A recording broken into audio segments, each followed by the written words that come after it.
Alright guys, what is up? Game number 2 between Tinydragon and Hermeos. Playing the same themes. Now we have a different map though.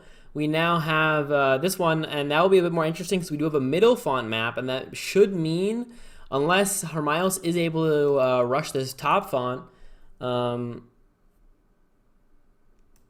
I'm able to, I got distracted.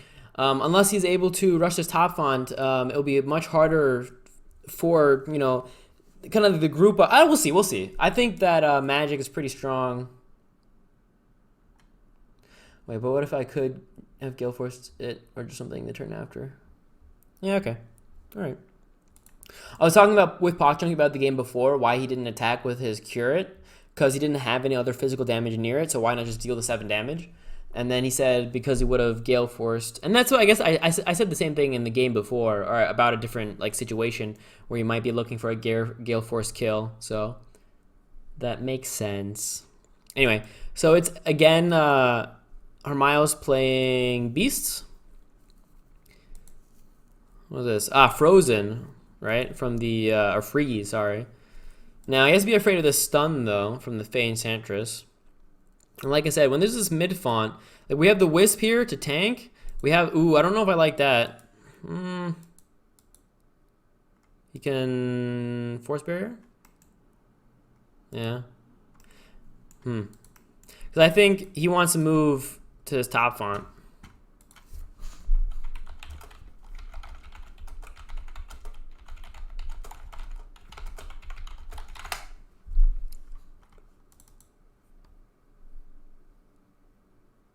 I think Tinydragon is so insanely good late game, not only by his battle groups, like he makes his battle groups that are often very good late game, but just how he plays. He's like so consistent. He just stays so on top.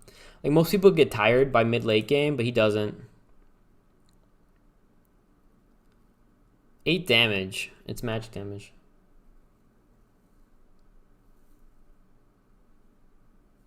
Is this magic damage? This should make an attack at 8 damage. If successful, the target becomes stunned. Yeah, I think it's magic, but I'm not positive.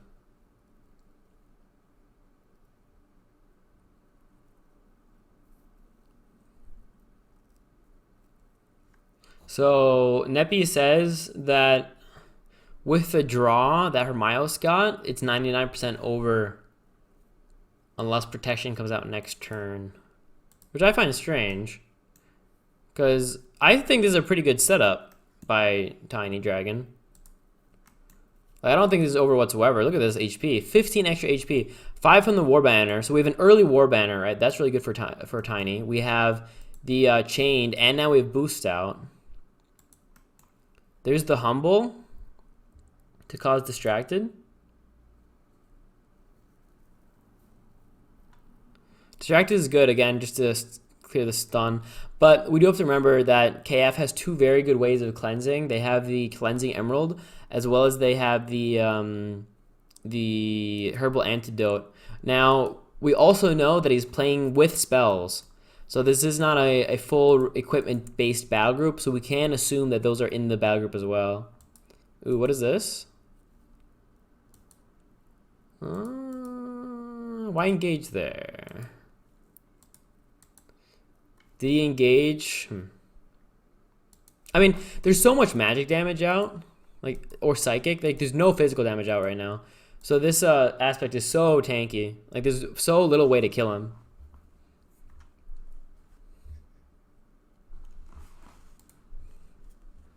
And he's doing what I thought as well. He has the same thought process, I think, where he's like, Magic, like, not only is Magic a pretty good late game battle group, because they have so much range, and they get a lot of HP, and they have Adaptive on some of their champions, and they work well together with, like, how they kind of synergize.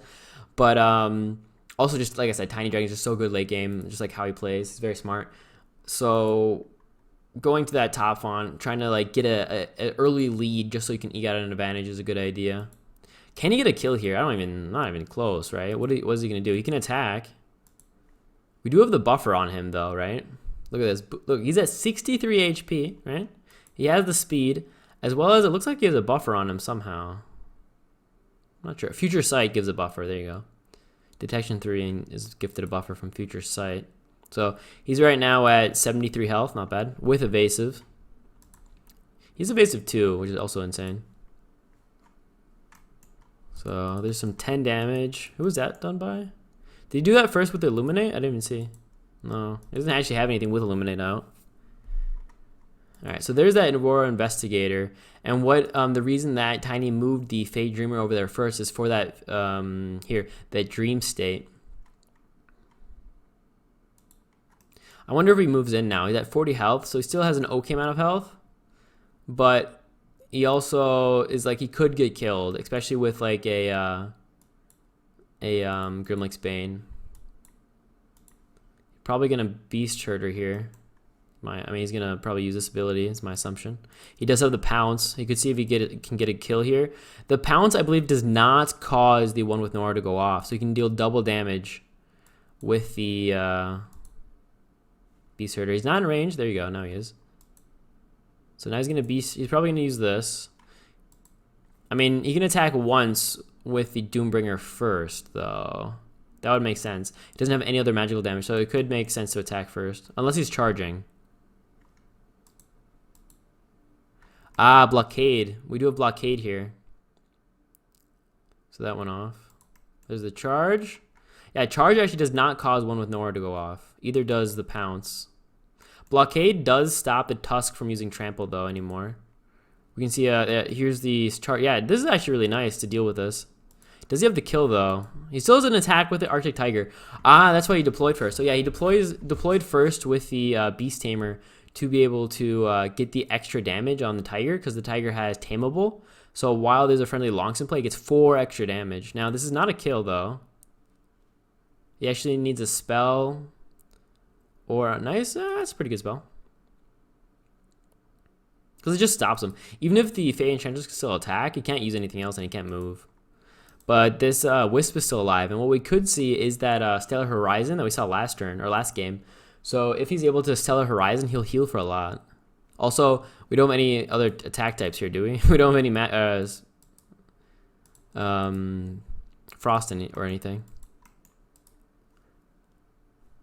If he had played it a bit better, he could have maybe played the Beast Herder not in range of Blockade, and then used Trample to deal the extra damage he needed for the kill. Even though he was flying anyway, so it wouldn't have worked, right? Yeah, never mind.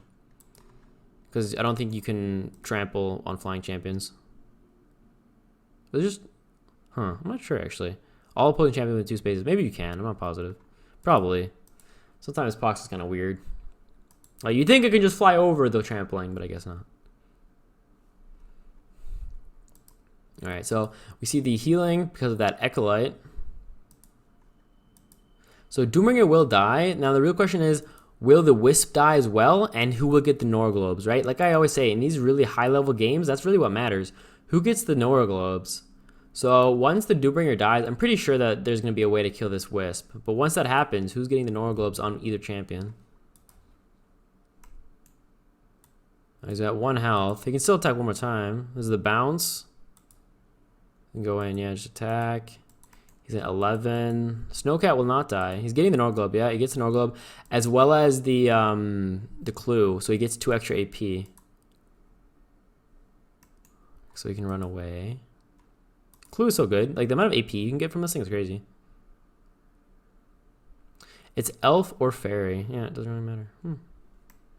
This is insane amount of AP. Is it every turn?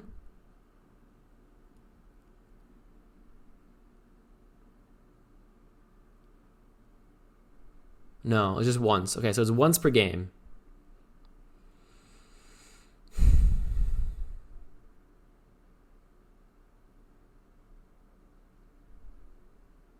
Okay. So can he kill this thing? He has magical and physical done with. So does he have frost or something? That would be ideal. He does have the force barrier. He does not have the force barrier up, but he could, if he can kill this, he could move into this font. He can deal with a wisp. But that wisp, I don't think he has an attack type that could deal with it at the moment. He doesn't have any frost out. But can he do something else productive is the question, right? Can he kill this? I think it's so tanky. 55 health. Oh, that's so funny. Okay, man. Plus 10 only, though. Because he can't really give boost to himself.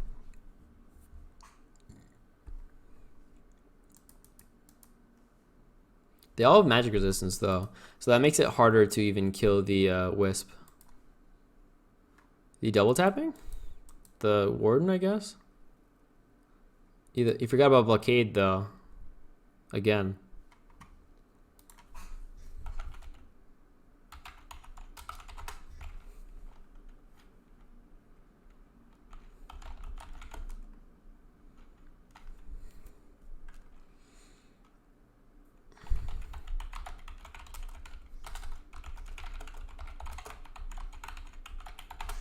Oh, there's a swap. Ooh, nice swap. Gets him into the font. Yeah, use the Invigorate and Blockade range, I think.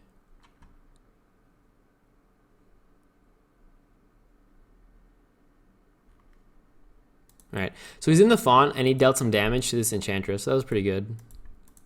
Next turn, the Wisp might be dead because the immunity will be gone, as well as, you know, he's contesting this font. So he's doing pretty okay. It just really depends, because he has 3 really tanky champions here, right? The Arctic Beast at 51 HP, this thing's at 55, this guy's at 63. Ooh, nice aura, though. He hurts his own champs. Okay, not him, but he did deal damage to the Warden.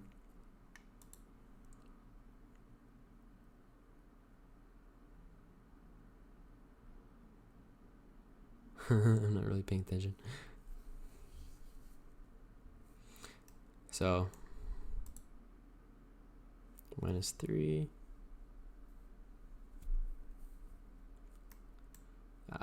Nice. Ooh, there you go. That was the Stellar Horizon that I was talking about before. I thought I was going to use it on the Wisp, but I guess he knows that the Wisp is tankier with that one with Nora and the Echolite anyhow. And 71 Nora on the Fey Enchantress, so I guess you want to keep him alive a little bit longer. He could retreat off this, right? Retreat with the Shepherd, retreat with the Tusk, and just say, I have your top font.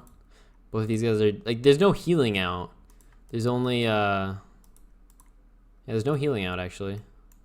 Oh, stunned. That's kind of scary. Not dead yet. Ooh, guarded. But the guarded is stopped by the Blockade. Not that it would have mattered, because he only has 4 speed, so he couldn't have gotten 8 more AP anyway. Magic Aura means he'll do another 6/6. Is he dead? No, he's at 17 health.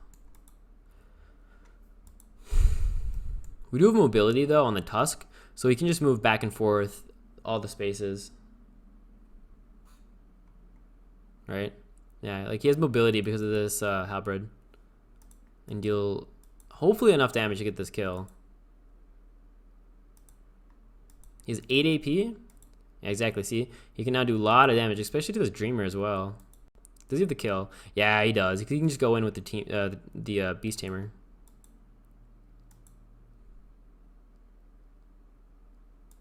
Yeah, one more there. Now he's a perfect kill, actually. Even better because he does have defenseless.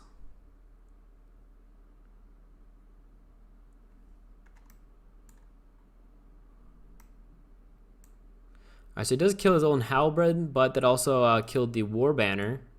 That's not a kill, though, for... Ah, okay, now he can just drive for the kill, because we do have the... That does 2 things here, actually. First of all, it dealt with the... Oh, he's over here. That dealt with the Throne of the Circle, but it also gave Hermios this font, right? Because he can just engage, yeah. He can just engage. No way to get over there. And the Warbanner is gone. Now the Shepherd is dead though. I mean, he had to use double spell. Might want to get into the font with the Beast Tamer. I'm not sure. That's fine.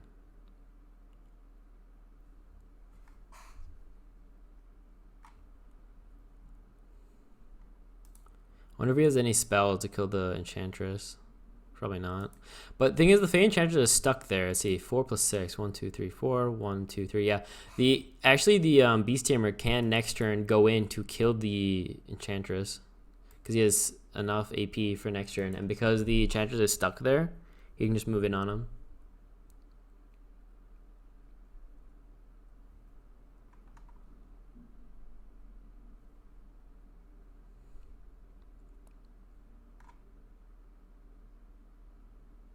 Oh, there's the heal.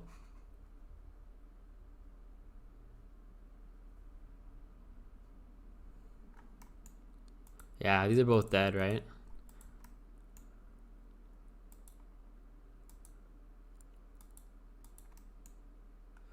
Nora Globe going over to him. So, like I said, and he actually retreated with the Beast Tamer. I guess it was fine because he got that extra HP anyway. Now, really, the whole idea, the whole question is, can Poxjunkie, get enough meat out to contest? Like, he already has, like, mid-font, like, these fonts are just going to be so hard for Tinydragon to get back.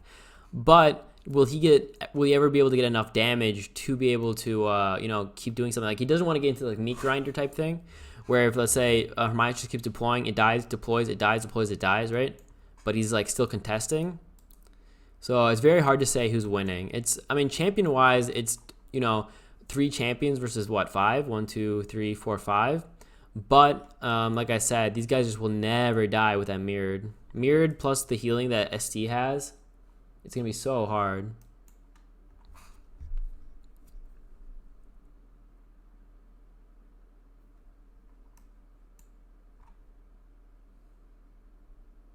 Swap? What do you mean swap? On him? That wouldn't make any sense. Baller is saying, and next turn, swap relic comes out to steal Hermione's font. I don't see any swap. Can he get over there by himself, though? He has 6. 1, 2, 1, 2, 3, 4, 5, 6. He needs 1 more AP to get to this bottom font.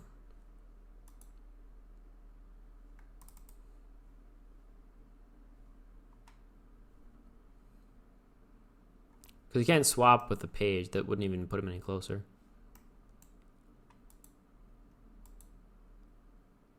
Right, moves in with the Infinity. Now, he still has to contest with, like, the Beast Tamer or something. And is he unstoppable? No, he's boost. You can get unstoppable on the Beast Tamer as well. It puts him at 75. Or he's putting a relic down? All right, puts the provincial marker down. I want to engage. Or not engage, but, like, get into this position. All right, so I'm guessing he's deploying something a bit bigger next turn. Let's see it. Like I said, he doesn't have the AP to be into this font down here. He's actually 2 off, not even 1 off, 2 off. He can swap with him.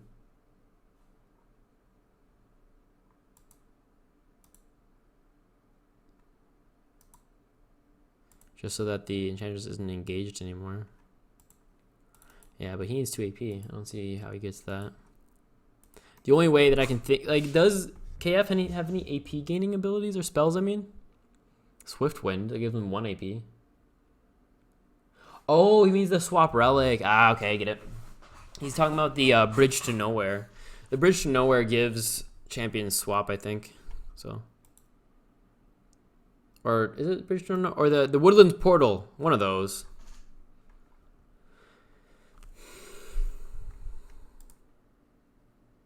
If he goes here, he can contest. Because if he moves the Investigator up this way, then the Infinity cannot just get into the font and chill. Otherwise, because right now he will. Yeah, the Beast Tamer would have to. But yeah, now you can just go in with an Aspect of Infinity. I would put a relic down, though. That'd be silly, or? Yeah, okay.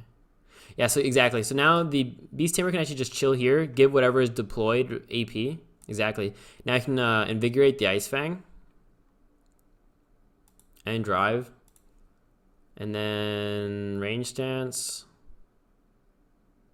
And then attack. Is he in range? No, actually needs 1 more. Kenai Crown. There you go. Ha! There you go. Kenai Crown. How much does he do? 20 damage. Not bad. 20 damage. And he's in the font. Like I said, he's in the font with both of these. And, like, the Fey Dreamer over here will just never kill this aspect. And this aspect will die kind of quicker because of the Enforcer with the physical damage. But by the time this one dies, this one will have the duplicity again. It's 8 turns. Or, yeah, I guess 8 rounds. However you want to say it.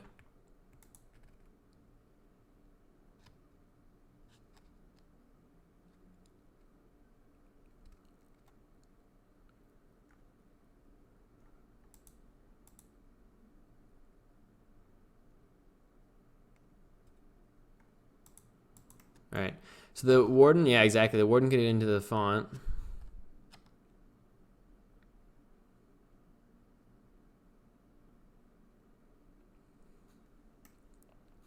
So now it's closer because now they're both getting not as much AP. Before it was always just here contesting, but now it's not even contesting. The warden actually can just take this font. Like there's no relic in here.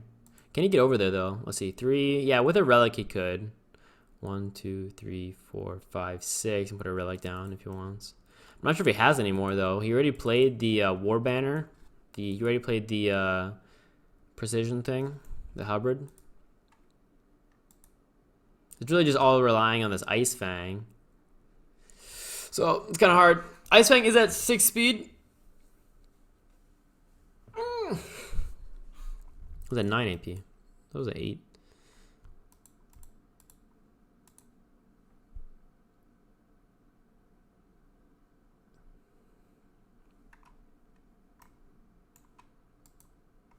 Three stacks. What do we move? You can move him down. Or move him up? I don't even know. I'd probably move him away from the Enforcer because I kind of would want two duplicities out, right?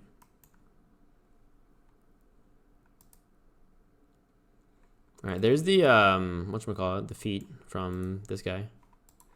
It's non-range. We could drive.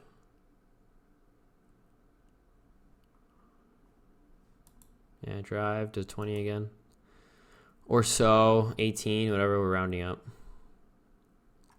Now the blockade is up here though, right? So the blockade means that the invigorate and stuff works now. But he's behind, right? It's 1, 2, 3, 4 versus 1, 2, 3, 4, 5, 6. So 4 champions versus 6, plus this guy giving HP to things. Now, like I said, these two are super hard to kill. What was that? Oh, humble.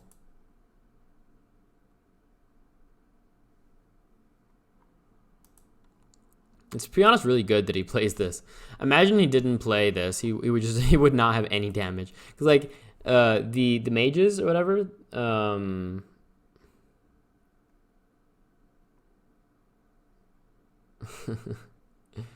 that's funny. What was I saying? The fairies and the elves really don't have too much magical damage. So this way, they have something finally.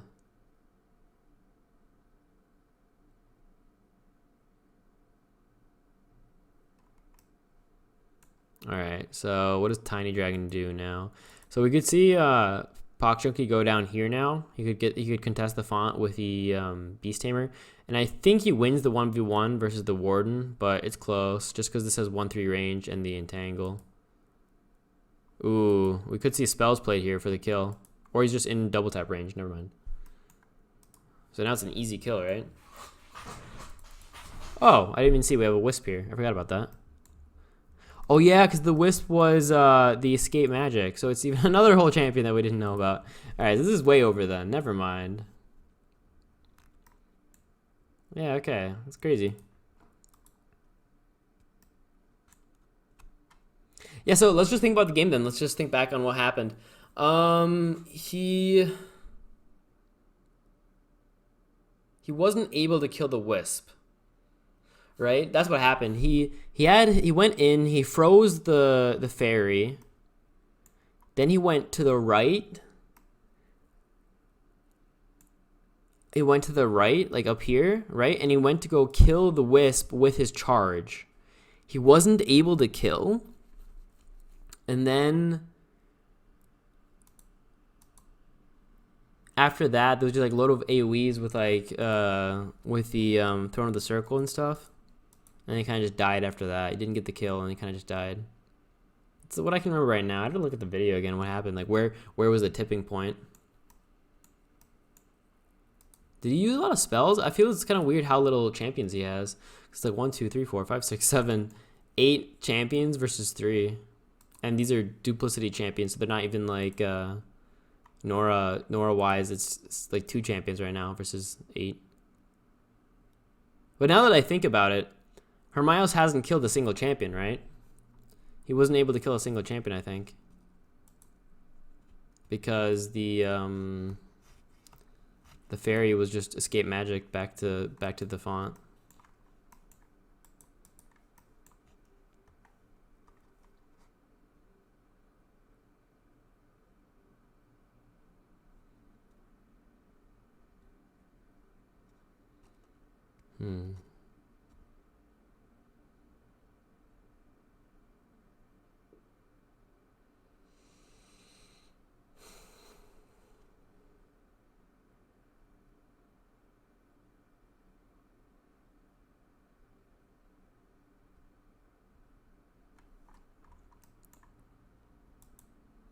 And blinding flash for the heal on that wisp. Basically, that's what it came down to. Didn't kill the tank, but the first place that he went for the tank in the first place was kind of awkward.